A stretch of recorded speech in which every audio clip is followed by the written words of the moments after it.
ആരോഗ്യമന്ത്രി വീണ ജോർജിനെതിരെ കഴിഞ്ഞ ദിവസം കണ്ണൂർ റെയിൽവേ സ്റ്റേഷനിൽ വെച്ച് KSU പ്രവർത്തകർ നടത്തിയ കരിങ്കൊടി പ്രതിഷേധവും അതിനെ തുടർന്ന് തനിക്ക് പരിക്കു പറ്റിയെന്ന ആരോഗ്യമന്ത്രിയുടെ അവകാശവാദവും പിന്നീട് ആശുപത്രിവാസവും ഒക്കെയാണ് കഴിഞ്ഞ 2 ദിവസങ്ങളിലായിട്ട് കേരളത്തിലെ സംസാര വിഷയം. വലിയ വിവാദമായി മാറിയ ഒരു സംഭവമാണിത്. തനിക്ക് പരിക്കു പറ്റിയെന്ന ആരോഗ്യമന്ത്രിയുടെ അവകാശവാദത്തിനു പിന്നാലെ CPM, DYFI, SFI പ്രവർത്തകർ സംസ്ഥാന വ്യാപകമായിട്ട് വലിയ രീതിയിൽ അക്രമം അഴിച്ചു വിടുകയും ഒരു കലാപഭൂമിയായിട്ട് കേരളത്തെ മാറ്റിമറിക്കുകയും ചെയ്യുന്ന ഒരു കാഴ്ച നമ്മൾ കണ്ടു. അങ്ങേയറ്റം സത്യവിരുദ്ധമായ ഒരു കാര്യം പറഞ്ഞുകൊണ്ടാണ് ആരോഗ്യമന്ത്രിയും മുഖ്യമന്ത്രിയും സ്പീക്കറും ഒക്കെ ചേർന്നുകൊണ്ട് കേരളത്തെ അത്തരത്തിലൊരു കുരുതിക്കളത്തിലേക്ക്, ഒരു അക്രമ സമരത്തിലേക്ക് കേരളത്തെ തള്ളിവിടുന്ന ഒരു കാഴ്ച നമ്മൾ കണ്ടത്. കഴിഞ്ഞ 2 ദിവസമായിട്ട് ആരോഗ്യമന്ത്രി കണ്ണൂരിലെ ആശുപത്രിയിൽ ചികിത്സയിലായിരുന്നു. ഇന്നലെ വൈകിട്ട് ഏറ്റവും ഒടുവിൽ വന്ന മെഡിക്കൽ റിപ്പോർട്ട് പ്രകാരം അതിനകത്ത് മന്ത്രിക്ക് വലിയ കുഴപ്പങ്ങളൊന്നുമില്ല. മന്ത്രിയുടെ പരിക്കുമായി ബന്ധപ്പെട്ട് മെഡിക്കൽ ബുള്ളറ്റിൽ പറയുന്നത് ഇപ്രകാരമാണ്.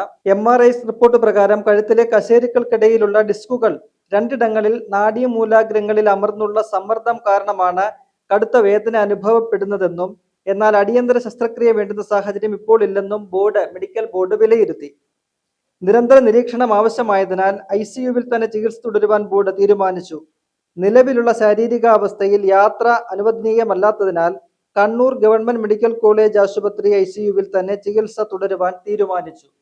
കണ്ണൂർ ഗവൺമെന്റ് മെഡിക്കൽ കോളേജ് ആശുപത്രിയിലാണ് കഴിഞ്ഞ ദിവസം മന്ത്രിയെ പ്രവേശിപ്പിച്ചത്. അതിനുശേഷം അവിടെ ചികിത്സ തുടരുകയായിരുന്നു.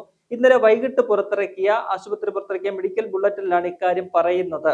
അതായത് ശാരീരികാവസ്ഥയിൽ യാത്ര അനുവദനീയമല്ലാത്തതിനാൽ ആശുപത്രിയിൽ തന്നെ തുടരുമെന്ന്. എന്നാൽ പുലർച്ചെ നമ്മൾ കേൾക്കുന്ന വാർത്ത എന്ന് പറയുന്നത് മന്ത്രി ആശുപത്രി വിട്ട് തിരുവനന്തപുരത്തേക്ക് യാത്ര തിരിച്ചു എന്നാണ്. അതായത് വൈകിട്ട് മന്ത്രിക്ക് യാത്ര ചെയ്യാൻ പറ്റുന്ന ശാരീരികാവസ്ഥയല്ല എന്ന് മെഡിക്കൽ ബോർഡ് പുറത്തിറക്കിയ ഒരു മെഡിക്കൽ ബുള്ളറ്റിൻ നിലനിൽക്കുകയാണ്. ആ സാഹചര്യത്തിലാണ് മന്ത്രി പുലർച്ചെ ഏതാണ്ട് 4 മണിയോടുകൂടി അവിടെ ഡിസ്ചാർജ് ചെയ്യപ്പെട്ട് തിരുവനന്തപുരത്തേക്കുള്ള യാത്ര, അതും കാറിലാണ് മന്ത്രി യാത്ര തിരിക്കുന്നത്. കണ്ണൂരിൽ നിന്നും തിരുവനന്തപുരം വരെയുള്ള യാത്ര എന്ന് പറയുന്നത് വളരെ ദീർഘമായിട്ടുള്ള ഒരു യാത്രയാണ്. കാറിലാണ് യാത്ര, ആംബുലൻസിലോ മറ്റ് ഒന്നുമല്ല. അപ്പോൾ വൈകിട്ടിറക്കിയ മെഡിക്കൽ ബുള്ളറ്റിൻ നിലനിൽക്കെ എങ്ങനെയാണ് മന്ത്രിക്ക് ഇത്ര പെട്ടെന്ന് യാത്ര ചെയ്യാനുള്ള ഒരു ശാരീരിക സൗഖ്യമുണ്ടായത് എന്ന വളരെ വലിയ ഒരു ചോദ്യമാണ് അവിടെ വരുന്നത്. അതിനുശേഷം ഒരു മെഡിക്കൽ ബോർഡ് ചേരുകയോ ഒരു മെഡിക്കൽ ബുള്ളറ്റിൻ പുറത്തിറക്കുകയോ ഇതുമായി ബന്ധപ്പെട്ട് ഒരു കാര്യങ്ങളും പുറത്തു വരികയൊന്നും ചെയ്തിട്ടില്ല. മന്ത്രിക്ക് ശരിയായ അല്ലെങ്കിൽ ശാരീരികാവസ്ഥ വളരെയധികം ഭേദപ്പെട്ടു, അതുകൊണ്ട് മന്ത്രി ഡിസ്ചാർജ് ചെയ്യുന്നു എന്നൊരു അറിയിപ്പ് വന്നിട്ടില്ല. അതല്ല, ഈ മന്ത്രിയുടെ ആരോഗ്യനില കൂടുതൽ വഷളായി, മോശമായി, അതുകൊണ്ട് കൂടുതൽ വിദഗ്ധ ചികിത്സയ്ക്ക് വേണ്ടിയിട്ട് തിരുവനന്തപുരം മെഡിക്കൽ കോളേജിലേക്ക് റെഫർ ചെയ്ത് അങ്ങനെ പോവുകയാണോ എന്നുള്ള കാര്യവും പുറത്തു വരുന്നില്ല.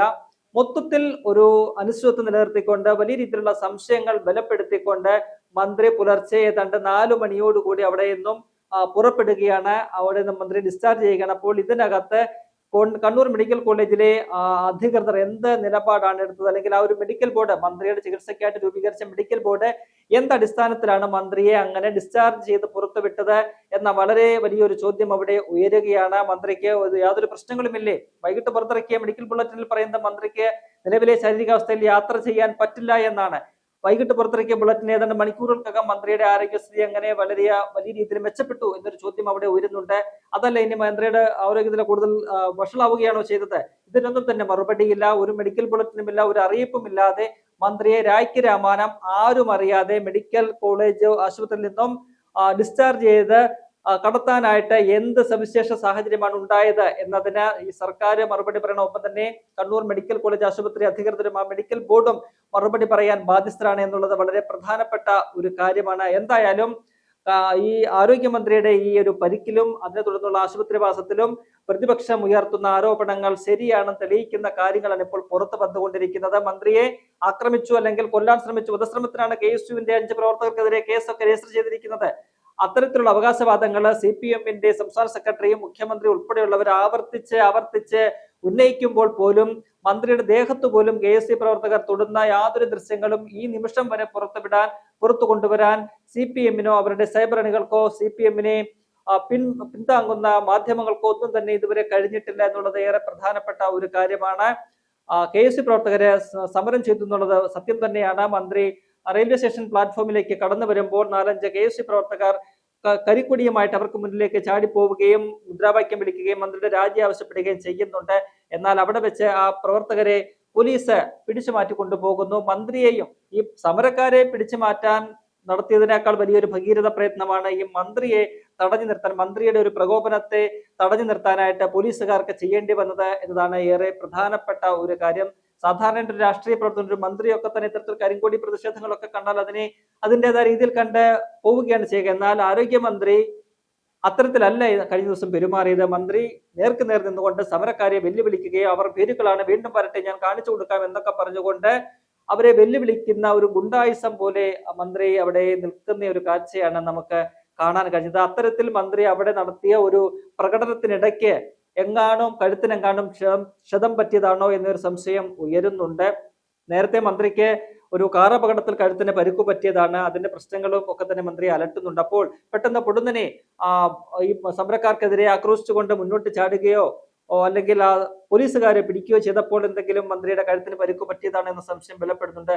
മാത്രവുമല്ല, ഇന്നലെ CPM-കാര് അല്ലെങ്കിൽ അവരുടെ സൈബർ അണികള് KSUവിന്റെ പ്രവർത്തകര് കരിങ്കൊടി വീശുമ്പോൾ മന്ത്രിയുടെ കഴുത്തിൽ കൊണ്ടു എന്ന് പറയുന്ന രീതിയിൽ വരുത്തുന്ന രീതിയിൽ ചില ദൃശ്യങ്ങൾ പുറത്തുവിട്ടിരുന്നു. മന്ത്രിയുടെ കഴുത്തിന്റെ വലതുഭാഗത്ത് ഒരു കറുത്ത തുണി കാണുന്ന ഒരു ദൃശ്യമുണ്ട്.